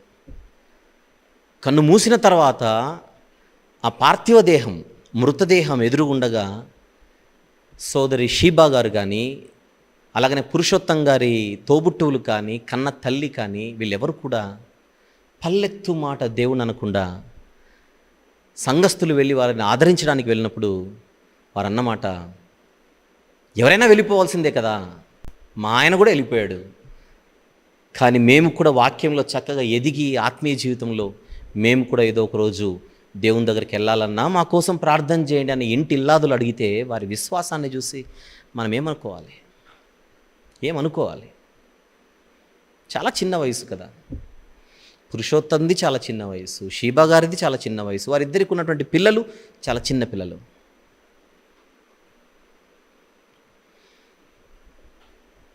ఆ రోడ్డు ప్రమాదంలో పురుషోత్తంతో పాటు తన తమ్ముడు ప్రతాప్, తను కూడా యాక్సిడెంట్కి గురయ్యాడు. 4 రోజులకు కానీ యాక్సిడెంట్ అయినటువంటి సుమారు ఒక 2-3 రోజులకు కానీ తను స్పృహలోకి రాలేకపోయాడు. హాస్పిటల్ నుంచి ఇంటికి వచ్చేంత వరకు కూడా తన అన్న చనిపోయాడన్న సంగతి తనకు తెలియదు. అది జరిగిన 3 దినాలకు ప్రార్థన కూటమి పెట్టారు, నేను వెళ్ళాను. వెళ్ళినప్పుడు ఆ తమ్ముడు నిలబడి స్టేజ్ మీద మాట్లాడుతున్నాడు. ఆల్రెడీ యాక్సిడెంట్ గురయ్యాడు కనుక తను కూడా మొత్తం కట్లని కట్టేసుకున్నాడు. కట్టుకొని రక్తపు గాయాలను అలా కట్టుకొని లేచి నిలబడి నాకంటే ముందు మొదటి వర్తమానం చెప్పి, యవనస్తుడు ప్రతాప్, తను చెప్పిన మాట ఏంటి నాకు ఇప్పటికీ గుర్తు. మా అన్న బతికున్నప్పుడే మా నాన్న చనిపోయాడండి. ప్రతాప్ మాటలు చెబుతున్నాను మీకు. మా అన్న బ్రతికున్నప్పుడే ఒకప్పుడు మా నాన్న చనిపోయాడండి. మా నాన్న చనిపోయినప్పుడు నేను అనుకున్నాను మా నాన్న తిరిగి వస్తే బాగుంటుందని, కానీ మా నాన్న అయితే రాలేదు. ఈరోజు ఈ రోడ్డు ప్రమాదంలో మా అన్న నాకంటే ముందు కన్ను మూసాడు. ఒకవేళ నేను మా అన్న తిరిగి వస్తే బాగుంటుందని అనుకున్న మా అన్న రాడు.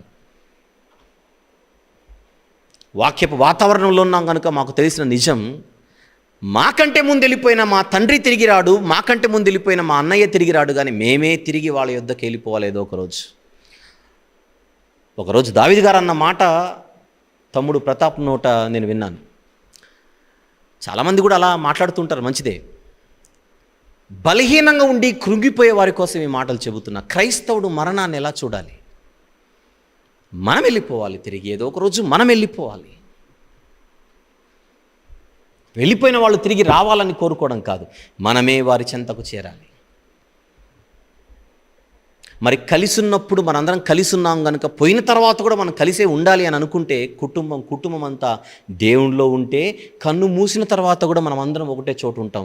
కుటుంబంలో 4 ఉండి 1-2 దేవునిలో ఉండి మరొక 2 దేవునిలో లేకపోతే, కన్ను మూసిన తర్వాత కూడా దేవునిలో ఉన్నవారు ఒక చోటు ఉంటారు, ఆ 2 దేవునిలో లేనివారు మరొక చోటు ఉంటారు, మరొక 2. అది జరగకూడదంటే ఇంటి ఇల్లాదులు కూడా కలిసి దేవునిలో ఉండడం చాలా అవసరం. మీ కుటుంబాన్ని మీరు నిజంగా ప్రేమించేవారైతే మీ కుటుంబీకులకు దేవుని పాఠాలు, దేవుని మాటలు వినిపిస్తూ నేర్పిస్తూ ముందే అందరినీ ప్రిపేర్ చేయండి. ఎవరికైనా మన ఇంట్లో మరణం ముందే రావచ్చు. పోయిన తర్వాత మీరు దేవుణ్ణి దూషించేంతగా మీరు వెళ్ళకండి ముందుకి, అది ఏమాత్రం మంచిది కాదని ముందే అందరూ ఒక చక్కని సిద్ధపాటు కలిగి ఉండడం చాలా అవసరం. ఎందుకు వాక్యం చెబుతున్నమాట, నిరీక్షణ లేనివారు మనిషికి మరణం ముగింపు అనుకుంటారు, నిరీక్షణ ఉన్నవారు మరణం ఒక ద్వారమని, అది అందరికీ సంభవిస్తుందని, ఆ ద్వారం గుండా ప్రవేశించి దేవుని పిలుపు మేరకు ఆయన సన్నిధిలో మనం నిలబడి శాశ్వత కాలం ఉండాలి అనేటువంటి ఒక పరిస్థితిని మనము గ్రహించి భూమి మీద బ్రతకాలి. నిరీక్షణ ఉన్నవారు అలానే బ్రతుకుతారు. ఇప్పుడు నేను మాట్లాడిన సందేశం మనందరి కుటుంబాలలో ప్రతి ఒక్కరూ కూడా విని గుర్తుపెట్టుకొని బ్రతకవలసిన మాటలు కలిగిన సందేశం అనే సందర్భంగా నేను చెబుతున్నాను. ఒకవేళ మీ కుటుంబాలు బాగానే ఉన్నా, అందరికీ మంచి ఆరోగ్యం బాగానే ఉన్నా, మీ కుటుంబాలు ఇప్పుడు ఎటువంటి ఇబ్బందులు లేకుండా బ్రతుకుతున్నా, దయచేసి ఈ రాత్రి మీరు విన్న మాటలు మాత్రం మీ మనసుల్లో నుండి తొలగిపోకుండా చూసుకోండి. ఒకవేళ మీ కుటుంబంలో అందరూ వినకపోయి ఉంటే ఈ మాటలు వాళ్ళకు కూడా ఒక్కసారి వినిపించండి.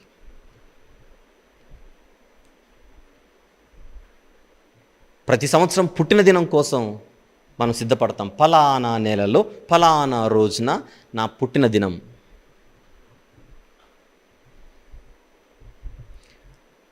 ఆ రోజు కోసం ఎలాంటి సిద్ధపాటైతే మనం కలిగి ఉంటామో, పుట్టిన దినం అనేది తెలిసి వస్తుంది, మరణ దినం అన్నది తెలియకుండా వస్తుంది.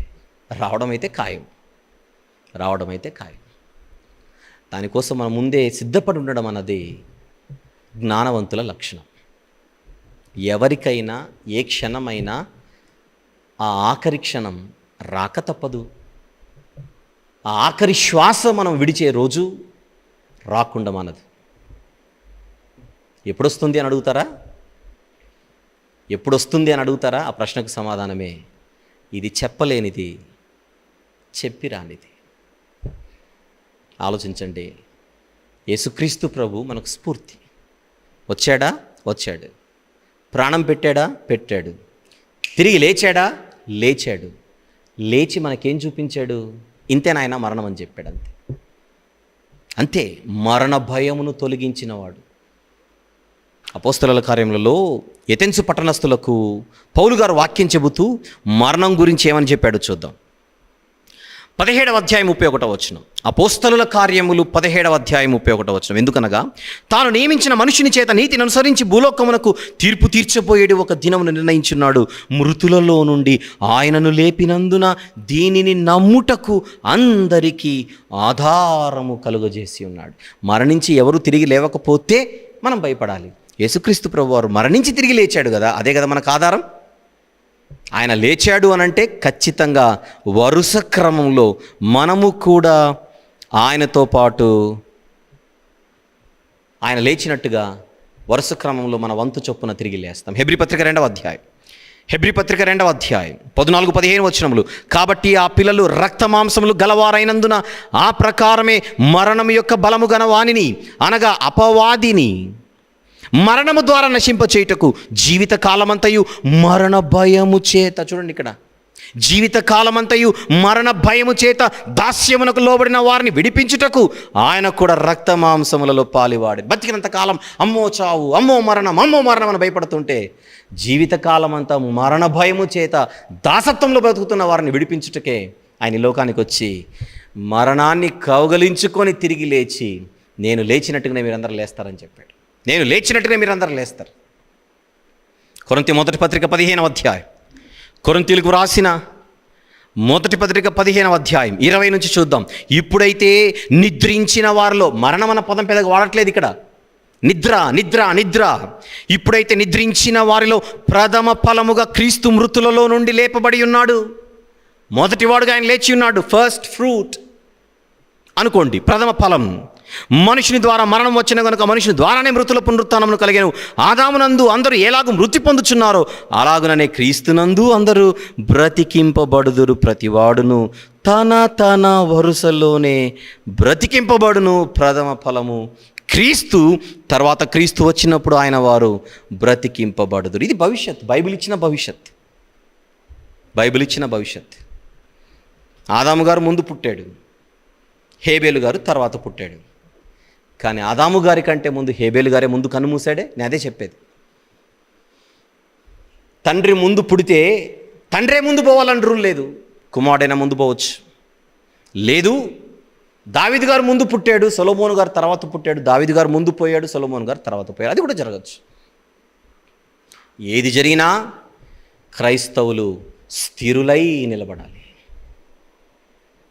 అన్నీ బాగుంటే ఒకలా, అన్నీ బాగలేకపోతే మరొకలా వ్యవహరించకుండా, భోజనము చేసినను పానము చేసినను మరేమి చేసినను, మన జీవితాల్లో ఏది జరిగినను మనం ఒకే మాట చెప్పాలి, దేవా నీ చిత్తాన్ని జరిగించినందుకు, నీ చిత్తాన్ని నెరవేర్చినందుకు నీకు స్తోత్రం అని చెప్పాలి. ఈ సంవత్సరం ఫిబ్రవరి మాసంలో మా మామగారు చనిపోయారు. మా మామగారు అంటే నా మిస్సెస్ యొక్క తండ్రి. మేము హైదరాబాద్ నుంచి వెళ్ళాం. ఇప్పుడు నేను ఎత్తుకున్న నా కుమారుడు కూడా వెళ్ళాడు. మరణం అంటే ఏంటో తనకు తెలియజేశాం కనుక ఇవిదేగా ఇప్పుడు మేము ఎదురుగా చెప్పిన మాటలే రోజు చెబుతుంటాం ఏదో ఒక సందర్భంలో. ఆ తాతగారితో ఈ మనవడికి చాలా అనుబంధం. ఎప్పుడైనా వీడు అక్కడికి వెళ్తే ఇక ఆయన పనులన్నీ మర్చిపోయి వీడితోనే స్పెండ్ చేస్తూ ఉంటాడు. వీడికి చికెన్ పకోడీ అంటే చాలా ఇష్టం. ఏం కావాలన్న ఆయన అడగడం ఆయనకు అలవాటు, వీడు చికెన్ పకోడీ చెప్పడం వీడికి అలవాటు. వీడు చెప్పిందే తర్వాయి పరిగెత్తుకుంటూ వెళ్తాడు, చికెన్ పకోడీ తీసుకొని వస్తాడు, కూర్చిపెట్టి అలా తినిపిస్తూ ఉంటాడు, ఎత్తుకుంటూ ఉంటాడు. ఒకసారి నేనే అన్నాను, వాడికి 5 ఏళ్ళు వచ్చినా కూడా ఇప్పుడు వాడు 7లోకి ఎంటర్ అవుతున్నాడులేండి. 5 ఏళ్ళు దాటిపోయి 6 ఏళ్ళు వచ్చినా మీరు ఎత్తుకోవడం ఏంటని అడిగితే ఆయన నవ్వుకుంటాడు, నా మనవడు కదా అన్నట్టుగా సరదాగా. అంత అటాచ్మెంట్. ఆయన కన్ను మూసిన తర్వాత తీసుకొని వెళ్ళినప్పుడు పెద్దలందరూ కూడా అక్కడ ఇక సమాధి కార్యక్రమానికి ఆ దేహాన్ని తీసుకొని వెళ్ళే ముందుగా ప్రార్థన చేస్తుంటే నేను ఈ చిన్న బిడ్డను అడిగాను, you also pray for your తాత అంటే వెళ్ళాడు. ఆ బాడీ దగ్గర నిలబడి ఇంగ్లీష్లో దేవునికి మా తాతగారిని తీసుకున్నందుకు నీకు థ్యాంక్స్ దేవా అని చెప్తున్నాడు. అంటే ఆ పసి హృదయంలో మరణం అంటే ఏంటో వాడికి ముందే మనము విత్తనం వేసాము కనుక టైం వచ్చినప్పుడు అది పనికి వస్తుంటుంది. అది నేను చెప్పేది. ఆ టైం వచ్చినప్పుడు అది పనికి వస్తుంటుంది. మెంటల్గా ప్రిపేర్ చేస్తూ, అంటే కావాలని ప్రిపేర్ చేయడం కాదు, వాస్తవాన్ని వాళ్ళకి అర్థమయ్యేలా, వారి జీవితంలో అదొక భాగమయ్యేలా మనం చూపించగలిగితే మనం రేపొద్దున లేకపోయినా కూడా మన కుటుంబీకులు ధైర్యంగా నిబ్బరము కలిగి నిలబడతారు. మనకెందుకో ఈరోజు ఒక దుఃఖకరమైన విషయం ఏంటంటే మరణం అనగానే దాన్ని మాట్లాడుకోకూడదు. మరణానికి సంబంధించిన కీర్తనలు అంటే అవి ఇప్పుడు పాడుకోకూడదు. అలా మరణం అనగానే మనకు దూరం పెట్టడం చేత అది మన కుటుంబంలో జరిగినప్పుడు దాన్ని మనము యాక్సెప్ట్ చేయలేకపోతున్నాం. అలాంటి పరిస్థితి ఉండకూడదనే ఈ ఆలోచనాత్మకమైన మాటలు మీ దృష్టికి తీసుకొని వస్తున్నా. ఏదో ఒకరోజు ఖచ్చితంగా చెప్పాలి, ఏదో ఒకరోజు ఈ మాటలు ఖచ్చితంగా చెప్పాలి. ఇప్పుడు మనకు టైం ఉంది కనుక చెప్పుకున్నాం. ఒకవేళ ఇంతవరకు మీరు మరణాన్ని మరోలా చూసి ఉంటే ఇక మీదట అలా చూడకండి. ఏదో ఒకరోజు పోవాల్సిందే, ఏదో ఒకరోజు పోవాల్సిందే. చక్కని సిద్ధపాటు కలిగి పౌలు గారి వాళ్ళ ఒక మాట అందాం, బ్రతుకుట క్రీస్తే చావైతే లాభం. మరణాన్ని లాభంగా చూడగలిగే ఒక స్థితిని మనం సంతరించుకుందాం. ఎప్పుడు దేవుణ్ణి ఏమనకండి, దేవుని పల్లెత్తు మాట అనకండి. ఏది జరిగినా దేవుణ్ణి స్తుతించే ఒక గొప్ప మనస్సు మనకుండాలి, ఉండి తీరాలి కూడా. ఎందుకు ప్రభువా నాకు అన్యాయం చేసావు, నేనేం పాపం చేశానని దేవుణ్ణి అన్యాయము ఎన్నడూ చెయ్యని దేవుణ్ణి నువ్వు అన్యాయం చేసావనే మాట ఎప్పుడు అనకండి. దేవుడు అన్యాయము చేయుట అసంభవం. ఇది నా కుటుంబానికి వర్తిస్తుంది, ఈరోజు విన్నటువంటి మీ అందరి కుటుంబాలకు వర్తిస్తుంది. మనందరి కుటుంబాల్లో ఏదో ఒకరోజు మరణం జరగాల్సిందే. నేనున్నానండి, ఏదో ఒకరోజు పోతాను. నేను కట్టుకున్న భార్య పోతుంది, నేను కన్న కుమారుడు పోతాడు, నా కన్న తల్లి పోతుంది, నా తోబుట్టువులు పోతారు. ఇక్కడ ఉండేది ఎవరు? ఇంతకు ఎవరైనా పోవాల్సిందే, ఎవరైనా పోవాల్సిందే. అది వాస్తవం. అది ఆ వాస్తవాన్ని వాస్తవంగానే చూడాలి. ఒక నెల కిందట నాకు గుర్తు, జూమ్లో ప్రేయర్ మీటింగ్ జరుగుతుంది. ఆ ప్రేయర్ మీటింగ్లో ఒక తమ్ముడు, హైదరాబాదే యవనస్తుడు, తను ఆ జూమ్లో మాట్లాడుతూ, అన్నా మాకు బిడ్డ పుట్టాడు, పాపం దంపతులు ఇద్దరు జూమ్లో కనపడుతున్నారు, మాకు బిడ్డ పుట్టాడన్నా, ఒక 5 రోజుల్లో ఎంతో అయింది, వారం రోజులైంది, వారం అయితే అన్నట్టున్నాడు, కానీ 3-4 రోజుల క్రిందట చనిపోయాడు. మేము తేరుకోవడము చాలా కష్టమే, కానీ మీ వాక్యం విన్న తర్వాత మరణానికి సంబంధించిన పాటలు, మరణానికి సంబంధించిన మాటలు విన్న తర్వాత మేము నిలబడగలిగాం. దేవుడు మీ ద్వారా ఆ వాక్యాన్ని మాకు అందించినందుకు దేవుని స్తుతిస్తున్నామని ఆ సహోదరుడు ఆ జూమ్ ప్రేయర్ మీటింగ్లో తన యొక్క అనుభవాన్ని పంచుకున్నాడు. ఎందుకు చెబుతున్నాను? కన్నబిడ్డ మరణించిన 3-4 రోజులకి ఆ సహోదరుడు చెప్పిన మాట ఇది. ఆ సహోదరుడు చెప్పిన మాట నా వరకు నాకు గుర్తున్నవి, గుర్తుకొస్తున్నవి అనుభవాలు మాత్రమే మీతో పంచుకుంటున్నా. ఒక శేఖర్ గారి గురించి మాట్లాడాను, ఒక షీబా గారి గురించి మాట్లాడాను, అలాగే మరొక తమ్ముని గురించి నేను మాట్లాడాను. ఈ సందర్భంగా నేను మీతో కూడా ఒక మాట పంచుకోవాలనుకుంటున్నాను. మీరు ప్రేమించిన వారిని మీరు కోల్పోయి ఉంటే ఈ మధ్యకాలంలో, అలాంటి సమయంలో మీరు ఎలా నిలబడ్డారు? దేనిని బట్టి నిలబడగలిగారు? మీరు ప్రేమించిన వారు మీకు దూరం అయినా కూడా ఏ కారణం చేత ఈరోజు మీరు నిబ్బరము కలిగి, ధైర్యము కలిగి నిలబడగలిగారు? ఒకవేళ అలా నిలబడి ఉంటే దయచేసి మీ అనుభవాన్ని ఒక 5 నిమిషాలు లేదా 10 నిమిషాలు మించకుండా ఒక చిన్న వీడియో, సెల్ ఫోన్ ద్వారా చేసినా పర్లేదు, ఆడియో క్లియర్గా వచ్చే ఒక చిన్న జాగ్రత్త తీసుకొని దయచేసి మాకు ఇవ్వండి. మేము దాన్ని యూట్యూబ్లో ఈ ఛానల్లో ప్లే చేసి దాన్ని అలాగనే ఉంచుతాం. ఎందుకనగా ఇప్పుడు మనం చదువుకుంటున్నటువంటి తెస్సలోనిక పత్రికలో 4వ అధ్యాయంలో 18వ వచనంలో ఒక మాట ఉంది. ఆ మాట ఒకసారి చదువుతాను. మీ అనుభవాలు ఎందరికో పనికొస్తాయని నా ఉద్దేశం. తెస్సలోనిక మొదటి పత్రిక 4వ అధ్యాయము 18వ వచనంలో ఉన్న మాట, కాబట్టి మీరు ఈ మాటల చేత ఒకరినొకడు ఆదరించుకొనుడి అన్నది చూడండి. ఒకరి విశ్వాసము మరొకరిని బలపరుస్తుంది. ఆ 3వ అధ్యాయంలో కూడా చూద్దాం. తెస్సలోనిక మొదటి పత్రిక 3వ అధ్యాయంలో 6వ వచనము ఒక్కసారి మనం చూడగలిగితే 6వ వచనము, తిమోతియు ఇప్పుడు మీ యొద్ద నుండి మా యొద్దకు వచ్చి మేము మిమ్మును ఎలాగూ చూడని అపేక్షించుచున్నామో అలాగే మీరును మమ్మను చూడని అపేక్షించుచు ఎల్లప్పుడూ మమ్మను ప్రేమతో జ్ఞాపకము చేసుకొనుచున్నారని మీ విశ్వాసమును గూర్చియు మీ ప్రేమను గూర్చియు సంతోషకరమైన సమాచారము మాకు తెచ్చెను. అంటే ఒకరి విశ్వాసము మరొకరిని బలపరిచే అవకాశం ఉంది. అది నా పాయింట్ ఇక్కడ. రోమపత్రిక 1వ అధ్యాయం, రోమీలకు వ్రాసిన పత్రిక 1వ అధ్యాయం 11వ వచనం ఖచ్చితంగా చూద్దాం. 11, మీరు స్థిరపడవలెనని అనగా మీకును నాకును కలిగి ఉన్న విశ్వాసము చేత. Note this point and underline it. మీకును నాకును కలిగి ఉన్న విశ్వాసము చేత అనగా మనము ఒకరి విశ్వాసము చేత ఒకరము ఆదరణ పొందవలెను. చూడండి ఎంత బాగుందన్నమాట. ఒకరి విశ్వాసము చేత ఒకరు ఆదరణ పొందాలి. అది పాయింట్. శేఖర్ గారి గురించి నాకు తెలుసు కనుక నేను పంచుకోగలిగాను. మీలో కొంతమందికైనా ఆ మాటలు స్ఫూర్తినిచ్చి ఉండొచ్చు.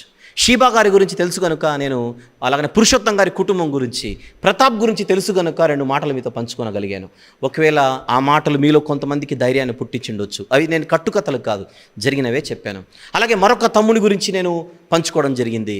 మరి ఆ తమ్ముని యొక్క దంపతుల గురించి నేను చెప్పినప్పుడు వారి మాటలు మీకు స్ఫూర్తినిచ్చిండొచ్చు. అలాగే మీకు కూడా ఇలాంటి అనుభవాలు ఉంటే దయచేసి 5 లేదా 10 నిమిషాలు మించకుండా ఒక చిన్న వీడియో చేసి ఆడియో చక్కగా వచ్చే విధంగా, ఈజీగా అర్థమయ్యే, ఒక శబ్ద కాలుష్యము లేకోకుండా ఉండేలా మీరు మాట్లాడి పంపిస్తే అవి మనం ఛానల్లో పెడదాం. పెడితే ఎవరికైనా వారు కృంగిపోయేటువంటి సమయంలో బహుశా మీ మాటలు, మీ విశ్వాసం వారిని ఆదరిస్తుందేమో, స్ఫూర్తినిస్తుందేమో, వారిలో ధైర్యాన్ని నింపుతుందేమో, వారిలో నిబ్బరాన్ని కలిగిస్తుందేమో అనేటువంటి ఒకే ఒక్క ఆశతో మిమ్మల్ని ఈ సందర్భంగా మనవి చేస్తున్నాను. కుదిరితే మాకు పంపించి ఏర్పాటు చేయండి. ఎలా పంపిస్తారు? ఏదైనా ఒక మెయిల్ ఐడి కానీ లేకపోతే ఒక నంబర్ చెప్పండి.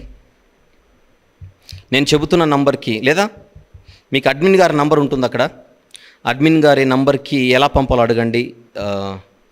లేదా ఇంకొక నంబర్ ఇస్తాను, దయచేసి ఇది రాసుకోండి. 6300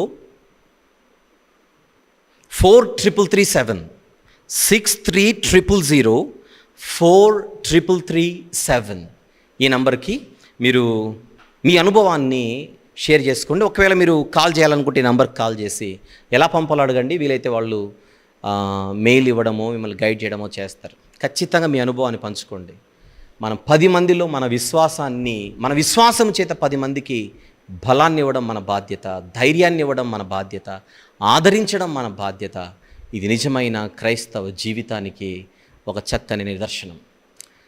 మనమందరం కలిసి ఒకరినొకరు ఆదరించుకుందాం, ఒకరినొకరు గౌరవించుకుందాం, ఒకరినొకరు బలపరుచుకుందాం, ఒకరినొకరు ధైర్యపరచుకుందాం. ఇదే దేవుడు కోరుకునేది. ఏదో ఒకరోజు యేసుక్రీస్తు ప్రభు ఈ లోకానికి వస్తాడు.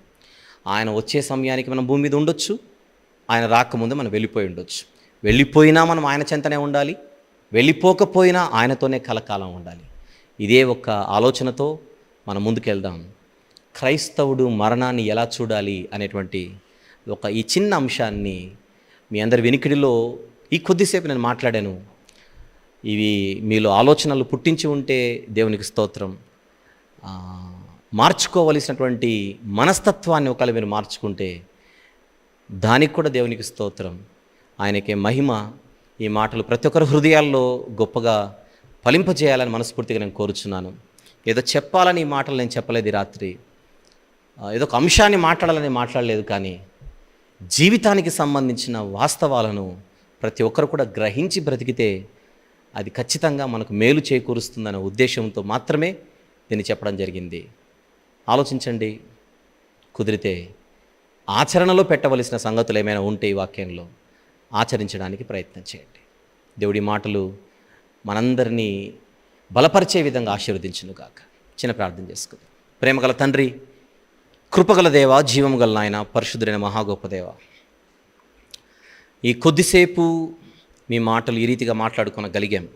మరణం అంటే నిద్రని, మరణం అంటే మార్గమని, మరొక జీవితానికి అది ప్రారంభ స్థానమని గ్రహించి ముందుగానే మరణం గురించి మేము సిద్ధపడి క్రైస్తవుడి మరణాన్ని ఎలా చూడాలో అలాగనే చూసి నాయన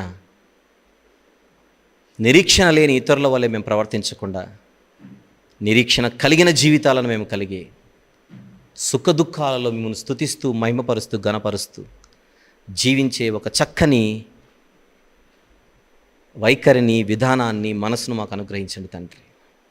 విన్న మీ పిల్లలు వినిన వారు మాత్రముగా ఉండకుండా వారి జీవితాలను ఈ మాటల చేత బలపరుచుకునేలాగున, ఆచరణాత్మకమైన వైఖరి వారిలో ఉండేలాగున సహాయం చేయండి.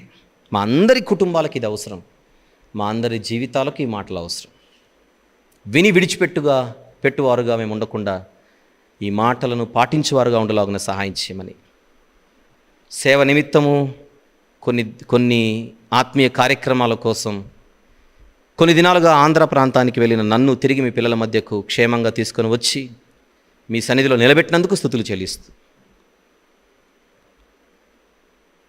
మా అందరి జీవితాల్లో ప్రతి కారణమును బట్టి మిమ్మల్ని స్తుతిస్తూ మహిమపరుస్తూ ఘనపరుస్తూ, మా అందరి రారాజు, మా నిరీక్షణకు ఆధారం, మా అందరి కోసం రక్తం కార్చి ప్రాణం పెట్టి తిరిగి లేచి పరలోకమందు సింహాసనాసీనుడై రాజ్యపాలన చేస్తూ మీరు చేసిన వాగ్దాన ప్రకారంగా మరలా ఈ లోకానికి వచ్చి నీతిమంతులను పరలోకానికి తీసుకొని వెళ్ళుటకు రాబోతున్న మా అందరి రక్షకుడు ప్రభు అయిన యేసుక్రీస్తు వారి పవిత్రమైన నామములో ఈ ప్రార్థన సమర్పిస్తున్నాను తండ్రి.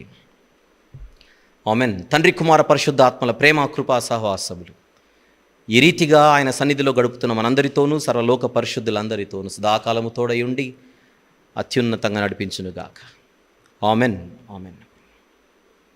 అందరికి వందనాలండి. సెలవు.